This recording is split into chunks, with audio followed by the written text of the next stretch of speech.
이명박 전 대통령이 강연차 바레인으로 출국하기 직전 적폐청산 관련 입장을 밝혔습니다.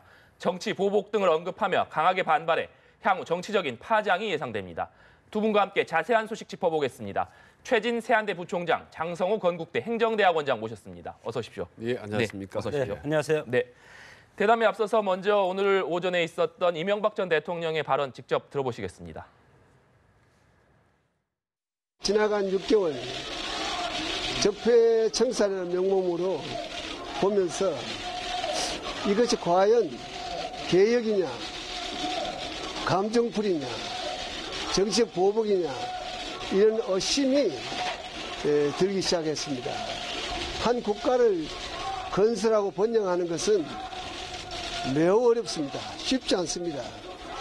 그러나 파괴하고 쇠퇴시키는 것은 쉽습니다.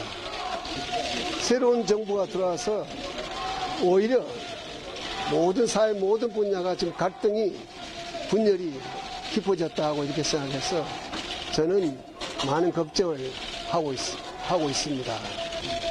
군의 조직이나 정보기관의 조직이 무차별적이고 불공정하게 다루어지는 것은 우리 안보를 더욱 위태롭게 만든다, 저는 이렇게 생각하고 있습니다. 네, 이명박 전 대통령 출국에 앞서서 지난 6개월간 계속된 적폐청산이 과연 개혁이냐, 감정풀이나 정치보복이 아니냐 이런 의심이 든다 이렇게 발언을 했는데요. 일단 이 전 대통령 지금까지 SNS상에서 각 불편한 심경을 드러내긴 했습니다만 직접 이렇게 입장을 밝힌 것은 처음인데 오늘 발언 일단 어떻게 보셨습니까? 그러니까 출국하는 공항에서 기자들 앞에서 한 얘기지만 사실상 국민들이 모두 지켜보는 앞에서 공개적으로 사실 불편한 심기를 드러내는데요. 저는 사실 이명박 대통령 입장에서는 그동안 이제 SNS 입장을 밝히고 또 여러 가지 언론 통해 보면서 또 설마 했었지만은 막상 이제 칼끝이 턱 밑까지 오는 거 아니겠습니까? 이 어떤 위태로운 상황 속에서 어떤 벼랑 끝에 반격이라고 봅니다.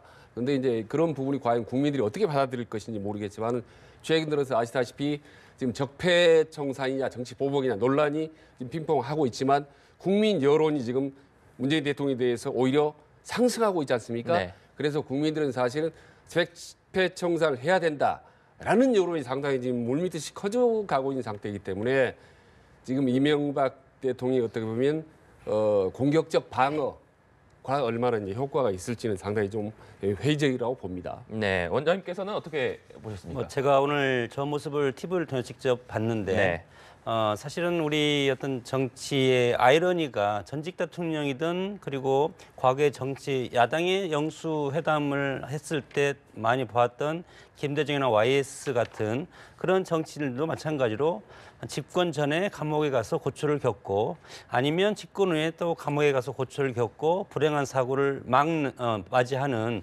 그런 것이 우리 헌정사의 불행 아니겠습니까? 네.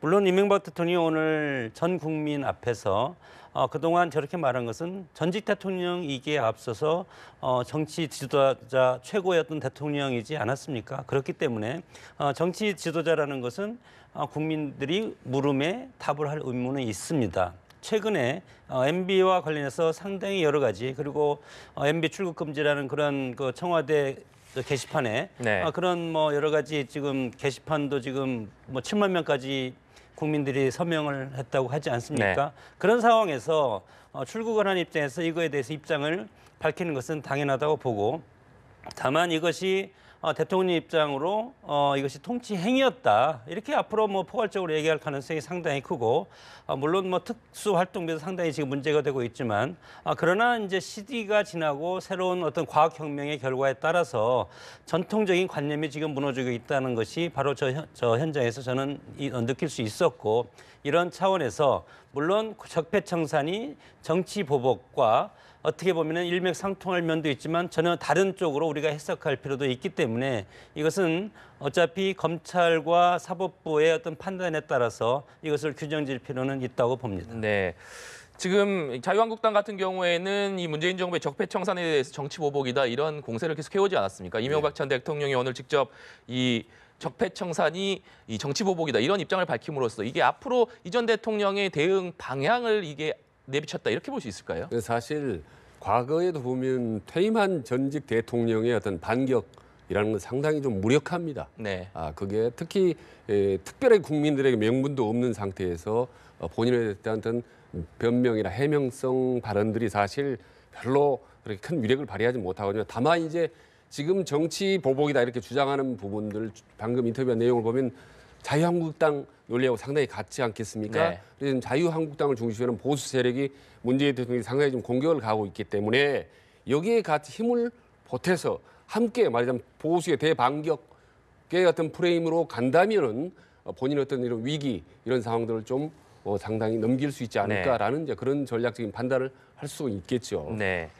또 오늘 이 전 대통령 군의 조직이나 이 정보기관의 조직이 무차별적, 불공정하게 다뤄지는 것은 안보를 위태롭게 만든다 이런 발언을 했거든요. 아무래도 이 검찰 수사를 염두에 둔 발언 아니겠습니까? 뭐 그렇죠. 전직 대통령을 수사선상에 올림으로써 내부적인 갈등이 유발될 가능성이 크다. 네. 이런 것은 어떤 보호막을 친다고 봅니다. 그러나 그것이 그런 식으로 해서 이것이 해결된다고 볼 수는 없고 검찰에서 이미 김관진 전 안보실장을 구속시키지 않았습니까? 네. 그렇기 때문에 이거에 대해서 사법적인 처리는 반드시 해야 되고 그 선상에서 대통령에게 보고를 했다는 그런 지금 보도도 네. 나오고 있는 상황에서 이명박 대통령이 여기에서 피해 나갈 수는 저는 상당히 없을 것 같다 이렇게 생각을 하기 때문에 여기에 대해서 물론 앞으로 어떻게 전개될지는 이것은 정권 차원이 아니고 저는 검찰이라든가 사법당국에서 이것을 철저하게 규명을 할 필요는 있다고 봅니다. 그래야만이 이거에 대해서 정치 보복이냐 아니냐 이것을 가지고 내적인 어떤 갈등의 어떤 요인으로 제공할 가능성을 사전에 차단해야 되지 않겠습니까? 네. 그렇기 때문에 어떤 정치 보복이라든가 이런 갈등의 소지가 상당히 클수록 이것은 전공법으로 갈 수밖에 없는 그런 지금 현장까지 와 있다고 봅니다. 네. 이명박 전 대통령 발언이 끝난 이후에 측근인 이동관 전 청와대 홍보수석도 발언을 했는데요. 이 군과 정보기관의 댓글을 시시콜콜 지시한 바가 없다. 대통령이 그렇게 한가한 자리가 아니다. 이렇게 사실상 이 관련 의혹에 대해서 부인하는 입장을 밝혔습니다. 네.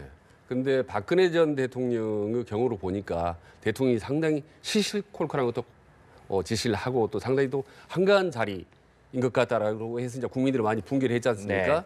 네. 그런데 저도 이제 대통령이 어떤 구체적인 지시를 할지는 모르겠지만은 이미 대통령이 어떤 사이버 어떤 사령관부라든지 이런 부분에 대해서 지시를 했다는 어떤 문건이나 지시 내용들, 그 다음에 당시에 어떤 관련 자들의 어떤 진술, 보고서 이런 부분들이 속속 팩트들이 드러나고 있거든요. 그러니까 이런 부분들이 사실 검찰에 조사를 하지 않을 수가 없습니다. 네. 과거 이제 우리가 노무현 전 대통령이 다시 포토라인 있었던 거 생생하게 기억하지 않습니까? 그래서 무슨 시계를 논두렁에 버렸네 이런 망신주기들이라든지 여론몰이 이런 거는 사실 정권을 떠나서 바람직하지가 않습니다. 다만 이 과거의 댓글이라든지 여러 가지 어떤 이 비리 의혹들이 속속 구체적으로 나오고 있는 상황에서 어쩔 수 없이 검찰로서는 이런 부분에 대해서 명확하게 조사를 할 수밖에 없는 상황인 거죠 지금. 네, 또 이전 수석 이런 말도 했습니다. 이 군과 정보기관의 정치 댓글을 옹호할 생각은 없다. 문제가 된 댓글은 전체의 0.9%라는 것이 이 검찰이 제기한 자료에 나온다. 이 발언은 어떻게 해석을 해야 될까요? 팩트를 중심으로 어떤 사법적인 대응을 하겠다는 것으로 받아들이고 지금 변호인단을 측근을 중심으로 구성하고 있다는 얘기가 들리지 않습니까? 네. 결국은 사법부에서 재판을 통해서 이것을 명명백백하게 가리겠다는 뜻이고 거기에서 팩트에서 0.45%의 진실이라는 것은 99.45%가 그거와 관계없다. 이런 뜻을 이제 내비쳤기 때문에 0.45%가 진실이라고 하면 이것은 네. 개인적인 일탈 행위도 있을 수가 있다. 이런 것을 지금 사전에 검찰 조사가 더 깊숙이 진행되거나 아니면 사법부에서 재판이 진행되거나 하기 전에 사전에 국민적 여론을 자기들한테 유리하게 네. 하는 그런 전략일 수 있다고 봅니다. 네. 일단 앞서서 잠깐씩 언급을 해주셨지만 역시 그렇다면 이 이명박 전 대통령 과연 검찰의 소환 조사를 받게 될 것이냐, 그렇다면 그 시기는 언제쯤 될 것이냐, 이런 부분들도 좀 관심이거든요.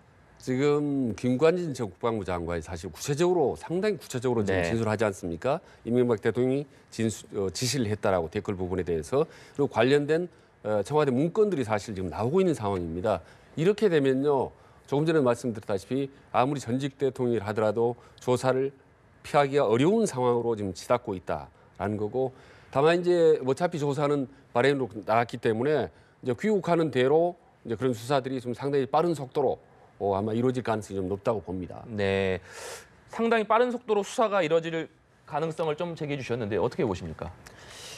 전직 대통령이기 때문에 네. 뭐 피의자라고 할 것인지 아니면 참고인으로 할 것인지 아니면 서면 조사를 할 것인지 아니면 방문 조사를 할 것인지 여러 가지 케이스가 있는데 현재 지금 적폐청산의 개혁 드라이브를 걸고 있는 문재인 정권의 스타일을 보면 포토라인에 세울 가능성이 상당히 커졌다고 봅니다. 그렇기 때문에 여기에 지금 이명박 전 대통령을 비롯한 측근들은 여기에 지금 대비하는 것 같고 일전을 불사할 수밖에 없다. 이렇게 지금 이제 판단하는 것 같고, 물론 칼자루를 쥔 것은 현 정권이지 않습니까? 그래서 오늘 저는 이 TV를 보면서 네. 지난번 노무현 대통령도 그랬고 박근혜 전 대통령도 그랬고, 그리고 지금 이명박 대통령이 드디어 국민들 앞에 지금 TV를 통해서 서서히 나오고 있지 않습니까?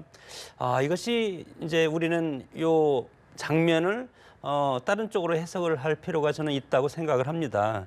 우리가 지금 정보화 사회라는 과학혁명을 맞고 있고, 지금 뭐 경제적으로나 뭐 정보화 쪽으로 보면 4차 산업혁명이라는 말을 많이 나오고 있지 않습니까? 네.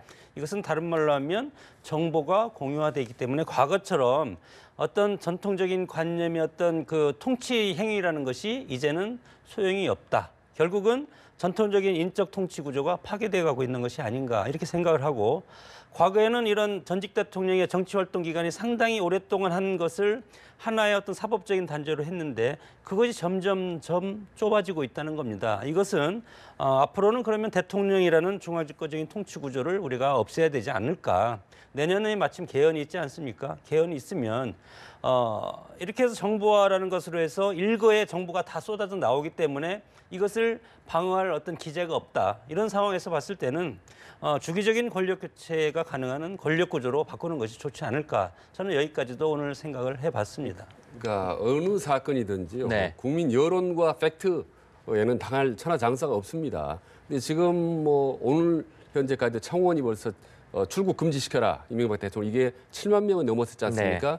그리고 좀 방송국에서는 공공연하게 지금 거의 국민적 유행어가 됐습니다. 지금 다스는 누군 겁니다.라는 이제 국민적 의혹이 너무 크기 때문에 이 부분에 대해서도 국민들의 어떤 여론, 민심에 충족시켜줄 의무가 있거든요. 정부 여당 입장에서는. 그래서 여론도 그렇고 그다음에 이제 팩트는 조금 전에 말씀드린 빠른 속도로 속속 다양한 진술과 이런 것 나오기 때문에 검찰이나 어떤 정부 입장에서는 이거를 그냥 방관할 수 없는 상황까지 지금 오게 됐다고 봅니다. 네. 그런데 이제 시점을 보면 정기국회가 끝나고 예산국회가 12월 네. 2일까지 있지 않습니까?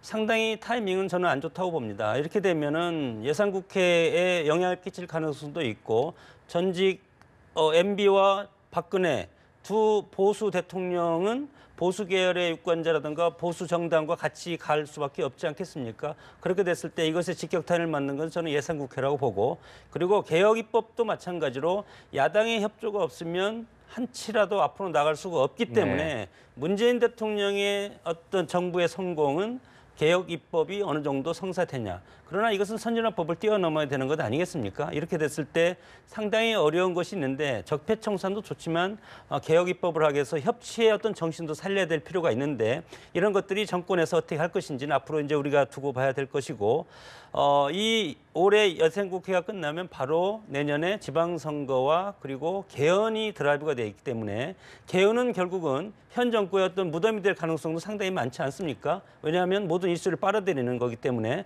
그렇기 때문에 지금 타이밍이 사실은 이런 걸 할 시기가 상당히 없기 때문에 네. 이런 것들을 정권에서 어떤 힘을 가지고 앞으로 할지 국민들이 지켜봐야 된다고 봅니다. 이명박 전 대통령에 대한 조사가 현재 진행되고 있는 예산이나 정기국회에도 영향을 미칠 수 있다. 이런 가능성을 말씀해 주셨는데 원장님께서는 어떻게 보십니까? 근데 만약 정치권이요, 이걸 이명박 사건과 어떤 국회와 관계, 정치적인 어떤 파장 이런 걸 생각하면은 결국 그거는 부작용, 부메랑이 돼서 돌아옵니다. 그래서 절대 정부가 과거처럼 그 정치적인 판단이라든지 공학적인 어떤 네. 의도를 갖지 말고 문제가 있는 그대로 가는 거고, 국회는 국회대로 별도로 가야 되는 거죠. 이 지극히 원론적인 방향성을 정하지 않고 과거처럼 정치적 표계산을 해서 이렇게 저렇게 하면요, 그럼 바로 역풍이 올 수 있습니다. 네. 알겠습니다. 이번에는 지난주에 있었던 홍종학 중소벤처기업부 장관 후보자 인사청문회 얘기를 좀 해보겠습니다. 지난주에 이 인사청문회가 지난 금요일 날 있었는데 상당히 여야 간 공방이 뜨거웠습니다. 하지만 한편에서는 야당의 공격이 생각보다는 좀 무디지 않았느냐 이런 평가들도 나왔는데 일단 청문회 어떻게 좀 보셨습니까? 글쎄 뭐 캐비어 좌파라고 해서 상당히 비판적으로 네. 보수 정당에서는 상당히 비판적인 칼날을 많이 들이댔는데 결국은 소문난 자체에 먹을 것이 없다는 그런 말이 있지 않습니까? 물론 쪼개기 증여 그리고 뭐 서울대 삼수 재수해도 서울대를 가야 된다는 여러 가지 또 뭐 자녀의 또 입학 문제 이런 것까지 이제 있었는데 그러나 구체적으로 이거에 대해서 결정적인 한 방은 저는 부족하지 않았나 이렇게 봅니다. 다만 이거에 대해서 국민의당까지도 이거에 대해서는 반대의 어떤 의견이 지금 강하기 때문에 네. 이것에 대해서 대통령이 앞으로 협치를 생각한다면 사실은 내정 철회를 해야 되는데 그렇지 않다면 저는 지금까지의 스타일로 보면 문재인 대통령은 임명 강행을 할 가능성이 상당히 크다고 봅니다. 네. 왜냐하면 민주당이 이거에 대해서 찬성을 하고 있고 그리고 국민의당이 부적격으로 채택을 하자 이렇게 얘기하고 있기 때문에 다시 한번 채택 요청을 하지 않겠습니까 청와대에서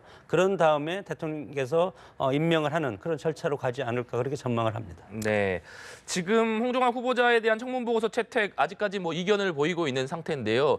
이 총장님께서는 어떻게 좀 전망을 그러니까 하십니까? 일단 이제 한국당의 반응은 예고된 거죠. 왜냐하면 네. 청문회 자체를 보이콧했기 때문에 그건 충분히 이제 예견된 거고요. 그다음 다만 이제 항상 국민의당이 중간에 어떤 캐스팅 보이스 역할을 했는데 국민의당은 부적격 의견을 냈지만 청문 보고서를 만드는 것은 참여하겠다라고 했습니다. 그러니까 이거는 상당 한 60% 70% 이상은 우리도 거기에 어떤 어느 정도는 참석한다라는 기류를 반영한 거거든요. 이런 이제 이것과 국민의 민심을 판단해서 대통령이 이제 결정을 하는데 보면은 이 대변인 논평도 그렇습니다. 사실 문제가 있다는 부분은 어느 정도는 인정을 하지만 이거는 지금 6개월에 걸쳐서 마지막 장관 인사이기 때문에 좀 이건 협조해 달라고 상당히 감성적 호소를 했습니다.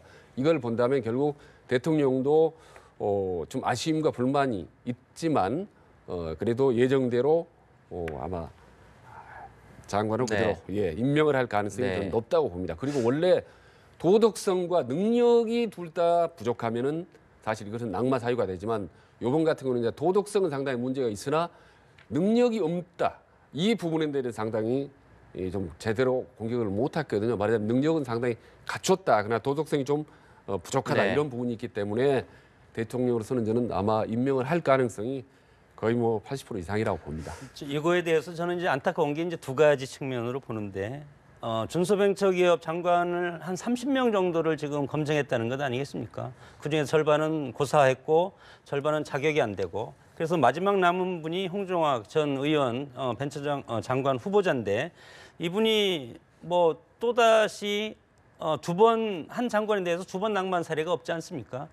그래서 이분이 낙마를 한다면 정권의 치명상이 될 가능성이 크고 첫째는 두 번째 대통령께서 이분을 강행해서 임명 강행을 한다면 아까도 제가 말씀드렸지만 또 다른 MB와 마찬가지로 또 다른 어떤 예산국회의 발목을 잡을 가능성도 상당히 크고 야당의 반발이 상당히 크지 않겠습니까? 그러나 다만 국민의당 내부 의견이 향후 정계 개편을 향해 있기 때문에 안철수계와 호남계가 이거에 대해서 시각 차이가 분명히 있을 겁니다. 네. 그래서 여러 가지 복잡하게 지금 진행되고 있는 것이 홍종학 장관 후보자에 대한 임명과 관련한 그런 최근의 기류인 것 같습니다. 네, 문재인 대통령이 홍종학 후보자 임명을 강행했을 경우에 예상되는 후폭풍을 말씀해 주셨는데 역시나 후폭풍이 있을 수밖에는 없을 텐데요. 강행을 하게 된다면. 하지만 이 후폭풍이 어느 정도 수준에 달할 것이냐 이 부분이 역시 관건 아니겠습니까? 네. 그러나 이제 지금 뭐 국회 여러 가지 문제들이 산적하고 있기 때문에 예산이라는 여러 가지 문제로 여야가 협의할 부분이 많습니다. 저는 그 과정에서 상당히 여당이 여러 차례 말씀 기브앤테이크를 해 나가면서 이 후유증, 후폭풍을 좀 최소에 좀 나가리라고 봅니다. 그리고 지금 이 상태에서는 어차피 청와대나 대통령 입장에서는 방법이 없습니다. 사실 제가 보기에는 임명을 할 가능성이 높고 다만 그 과정에서 충분히 좀 내부적으로 양해를 구하고 협조를 구해야 됩니다. 국민의당이 그렇게 청와대 쪽에 어드바이스를 했거든요. 비록 자유한국당이 보이콧을 했지만 설득하는 모양새를 좀 계속 비춰달라고 어드바이스를 했습니다. 그래서 청와대가 최대한 협조 구하는 모습을 보여준다면 후폭풍을 좀 최소화할 수 있지 않을까라고 생각합니다. 네. 또 지난주에 이 김무성 의원 등 바른정당 탈당파들이 자유한국당에 입당을 했습니다. 이 입당식 하는 날 홍준표 대표가 조금 늦게 오면서 이게 뭐 군기잡기 아니냐 뭐 이런 우스갯소리도 나왔었는데요. 일단 어떻게 좀 보셨습니까? 정당 생활을 하다 보면 탈당을 했다가 다시 들어오면 네. 견면쩍기도 하고 미안하기도 하고 어느 날 갑자기 같은 편이었다가 또 다시 서로 등을 들어 서로 싸우다가 또 다시 같은 편이 된 것 아니겠습니까? 물론 홍준표 대표가 의도적으로 그렇게 할 분은 저는 아니라고 봅니다. 이분들이 그렇게 느낄 수도 있는 것인데 그래서 TV 카메라가 비쳤을 때 상당히 좀 뭐 민망해하고 네. 그런 의원들 모습을 제가 그때도 봤는데 그럼에도 불구하고 정당이라는 것은 결국은 우리 정당은 다른 나라와 다르게 영고주의라는 것이 그리고 또 개파 보수주의 전통이 있기 때문에 김무성 대표가 들어오면 당내 어떤 그 개파들의 여러 가지 그런 것에 대해서 자극적인 그런 모습을 취할 네. 수밖에 없지 않겠습니까? 그래서 앞으로 또 개파가 하나 생겼다는 것이 바른 개파라고 이제 부르기도 하던데 이런 바른 개파가 하나 더 생겼다는 것이 이제 특성이고 이것이 내부적으로는 장기적으로 보면은 친박과 일대 결전을 벌이기 위한 그런 싸움이기 때문에 홍준표 대표 입장에서는 뭐 천군만마를 저는 얻은 그런 경우라고 봅니다. 네. 일단 이 김무성 의원이 한국당에 입당을 하면서 이 자유한국당 안에는 친박, 친홍 그리고 친김 이렇게 한 지붕 세 가족이다 뭐 이런 평가도 나오거든요. 홍준표 대표가 이 한국당에는 개파는 없다 이렇게 일축은 했지만 앞으로 이 개파 간 갈등의 소지가 다분하다 이런 평가가 나오는데 어떻게 보십니까? 원래 한 지붕 두 가족보다 훨씬 무서운 게 세 가족입니다. 네. 그게 그러니까 양강의 친박과 비박이 치열하게 싸웠지 않습니까? 그동안 네. 이것보다 더 무서운 게 세 갈래로 나눠서 미묘하게 얽히설켜서 싸우는 겁니다. 저는 그런 점에서 과거에 친박이나 비박 간에 어떤 치열하게 싸우는 것보다 더 아주 골치 아프고 미묘하게 얽히설킨 그런 어떤 물고 물리는 파국경이 지속될 거라고 보는 거고요. 다만 이제 보면 친박계 서청원이라든 최경환을 중심으로 친박계 박근혜 대통령을 추종하는 그룹들은 점점 하향세로 갈 수밖에 없다고 봅니다. 저는 비록 내부 저항을 하고 계속 지방선거 과정에서 홍준표가 저항을 하겠지만 점점 저는 역사의 법칙상 권력의 법칙상 지는 애로 점점 약화되는 거고 앞으로 이제 주목할 부분은 이른바 친홍과 친김 네. 두 사람 간의 어떤 당권 헤게모니 그리고 특히 지방선거를 앞두고 서로 간의 어떤 치열한 주도권 다툼 공천을 둘러싼 그런 한판 승부가 아주 저는 치열하게 좀 전개될 거라고 봅니다. 네. 또 다음 달로 예정된 이 한국당 원내대표 선거를 기점으로 이 개파 간 갈등이 조금 여기서 뭐 결정이 날 것이다. 뭐 이런 관측들도 있는데 이 부분은 어떻게 좀 보십니까? 결정이 안 날 겁니다. 앞으로 꾸준하게 집권을 할 때까지 지속될 가능성이 큰데 네. 한국의 야당 정치사를 보면 당내 개파 갈등으로 해서 국민적 관심을 끌고 그렇게 끌고 갔고 여당 같은 경우는 당내 갈등이 상대적으로 적은 것 아니겠습니까? 왜냐하면 국정을 책임져야 되기 때문에 당내 분란이 일어나면 결국은 그것이 직격적으로 정권에 타격을 입힐 수 있기 때문에 여당 같은 경우는 그런 경우가 적은데 야당은 정부 여당을 견제하는 기능이 하나가 있고 두 번째는 당내 개파 갈등을 통해서 국민적 관심을 끌어야만이 국민들이 우리한테 표를 주고 우리를 지키는 당원이라든가 우리를 도와주는 당원이 더 올 수 있기 때문에 네. 이렇게 할 수밖에 없고 이것이 이번뿐만이 아니고 다음 보수 정권이 탄생할 때까지 보수 야당은 더 치열한 당내 갈등을 겪을 가능성이 크다고 봅니다. 네. 이런 가운데 바른정당은 내일 전당대회를 열고 새로운 대표를 뽑습니다. 유승민 의원이 대표 당선이 유력하다 뭐 이런 관측들이 나오는데 일단 이 바른정당의 향후 진로는 좀 어떻게 보고 계십니까? 뭐 정말 첩첩산중이죠. 완전히 좀 오리무중이고요. 그래서 사실상의 와해된 거나 이제 마찬가지라고 이제 보는 건데 유승민과 이제 김무성이 같은 지난 뽀뽀까지 하고 두 사람이 이제 15년 만에 완전히 결별한 거나 다름없지 않습니까? 그리고 8명이 탈당해서 이제 자유한국당으로 갔는데 이 사람들은 또 뭐 8인의 박쥐다 이렇게 비판을 받고 있습니다. 이렇게 비판을 받고 있음에도 불구하고 자유한국당으로 갔고 또 추가로 갈 가능성이 있는 이유는 뭐 두말할 것도 없이 내년 지방선거입니다. 그래서 기호 4번으로는 절대 안 된다. 어떻게든 어떤 수모를 당하더라도 기호 2번을 갈고 가야 내년 지방선거 때 그나마 단체장의 지방이나 뭔가 자기 세력들을 좀 살릴 수 있다. 네. 그래야 다음 총선도 내다볼 수 있다는 아주 지극히 현실적인 판단 때문에 수모를 감사하고 지금 계속 토항이나 다름없는 그런 이제 복당을 하고 있는 거거든요. 그래서 저는 유승민이 들어섰지만 그야말로 정말 최고의 소수가 마지막 남아서 정말 마지막 선택을 하지 않을까라고 생각을 합니다. 네, 이 바른정당의 분당 사태로 또 이 국민의당이 시끄러운 상황입니다. 네. 이 안철수 대표의 이른바 중도 통합론을 놓고 안철수 대표 측 그리고 호남계 중진들 사이에 이 내용이 좀 불거진 상황인데요. 일단은 21일 날 의총을 열고 끝장 토론을 해서 이 당의 진로를 결정하겠다 이렇게 결론 낸 상황 아니겠습니까? 어떻게 21일 날 의총을 통해서 지금의 이런 내용 사태가 좀 봉합이 될 수가 있을까요?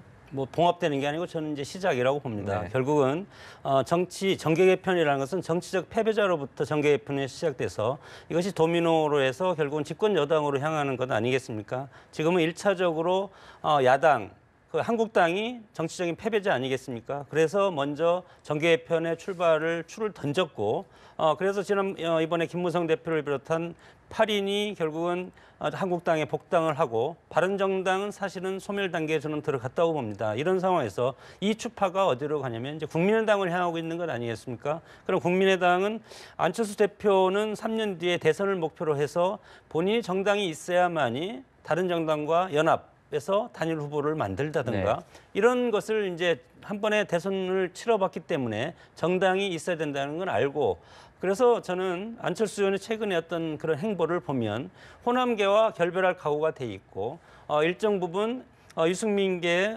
바른정당의 유승민계를 서로 해서 그래서 새로운 보수 정당을 만들 각오가 되어 있는 것이 아닌가 이렇게 해서 2단계 정계 개편을 구상하고 있다고 봅니다. 그런 상황에서 앞으로 이 정계 개편의 추는 바른정당을 출발해서 한국당 그리고 국민의당을 거쳐서 민주당으로 향하지 않을까 그렇게 보고 민주당은 집권 여당이기 때문에 상대적으로 지금 아직은 안전한 것 아니겠습니까? 그래서 동교동과의 앞으로 연합을 어떻게 할 것인지 그리고 흡수라든가 합당을 어떻게 할 것인지 여기까지 우리는 이제 전망을 해봐야 된다고 봅니다. 네, 바른정당이 이제 분열이 급불통이 이제 국민의당 분열로까지 확산이 됐기 네. 때문에 더불어민주당으로서는 좋죠. 사실은 좋은 상황이 어떤 도래가 된 겁니다. 그래서 지금 사실상 국민의당은 심리적으로 분당이라 된 거나 다름없다고 보고요. 지금 상당히 구체적인 얘기들이 좀 나오고 있습니다. 하여튼 더불어민주당을 향해서 뭐 호남 지역 3개 지금 광역자치단체 있지 않습니까? 네. 거기에 어디를 주면은 우리가 몇 명을 이끌고 가겠다라는 식의 구체적인 얘기들이 지금 나오고 있거든요. 그리고 어느 특정 호남의 의원이 가서 또 우리도 다 복당하고 싶다라는 의사를 타진했다. 구체적으로 얘기가 나오고 있는데 이런 상황, 여기까지 이런 분열된 상황 국민의당에 상당히 유리하고 좋은 환경이지만 막상 합한다. 민주당이 일부의 의원들을 받아들이거나 통합했다. 이럴 경우는 상당히 또다시 문제가 달라지는 겁니다. 왜냐하면 어차피 지금 121석이지 않습니까? 더불어민주당이. 그래서 상당 부분 와도 어차피 과반수의 150석은 넘을 수가 없습니다. 네. 이런 상황에서 인위적으로 어떤 통합하거나 서로 합했을 경우는 호남의 민심이 의외로 좋지 않게 흘러갈 수도 있다. 네. 과거에는 힘을 합하면 무조건 시너지가 나지만 지금은 인위적으로 이리저리 손을 잡고 말이죠. 선거 승리를 위해서 서로 그런 전략적 제휴를 할 경우는 국민들이 상당히 그런 부분은 비판적이거든요. 그래서 이제 더불어민주당 같은 경우는 이런 좋은 환경 속에서 상당히 신중하게 대해야지 섣부르게 덥석덥석마다 어느 의석이라든지 정당이 어떤 물 경우는 의외로 또 많이 역효과가 날 수도 있다고 봅니다. 과거의 그 정당을 보면 3당 합당 같은 경우는 뭐 김종필 그리고 김영삼 그리고 노태우 3당 합당에서 180석 이상을 또 인위적인 정계 개편을 했는데 그다음 총선에서 다시 과반을 획득하지 못하지 않았습니까? 과거의 정계 개편은 과반을 목표로 해서 과반 150석을 넘기는 정계 개편을 했는데 지금의 정계 개편은 그것이 아니고 일단 3당으로 흩어져 있기 때문에 네. 제1당이 누가 되냐 그 싸움입니다. 그런 상황에서 예를 들어서 바른정당이 더 무너져서 한국당이 제1당이 된다면 더불어민주당 입장에서는 제1당을 양보하면 국회의장직까지 양보를 해야 되기 때문에 향후 개헌 드라이브 상당히 어렵지 않겠습니까? 그런 상황에서 제1당을 놓치지 않기 위해서는 호남을 받아들여야 되는데 국민의당에서 일탈할 수 있는 호남을 받아들여야 되는데 그렇게 되면 더불어민주당의 개혁적 이미지에 상처를 내서 지역정당이라는 그런 꼬리표를 또 달게 되는 그런 것이 있기 때문에 상당히 앞으로 고차원적으로 이것이 흘러갈 가능성이 크다고 봅니다. 네, 정계 개편 얘기까지 해주셨는데 마지막으로 내일 이병기 전 국정원장이 검찰에 출석을 합니다. 이 박근혜 정부에서 국정원장을 지낸 3명의 이 국정원장이 모두 검찰에 소환되는 셈인데요. 이 청와대 지시로 특수활동비를 상납했다는 의혹을 인정한 것으로 알려지고 있습니다. 결국에는 박 전 대통령 조사 또 불가피한 것 아니냐 이런 관측이 나옵니다. 그러니까 이미 이제 문고리 3인방이 구체적으로 국정원으로부터 이제 상납받았던 네. 이 정황들, 증거들, 진술들이 아주 구체적으로 나오고 있지 않습니까? 근데 이제 그동안에 과연 국정원장들의 입장은 어떤가 궁금했는데 최근 들어서 사실 의외로 쉽게 상납했다라는 네. 그런 식의 이제 진술이 나오고 있기 때문에 결국은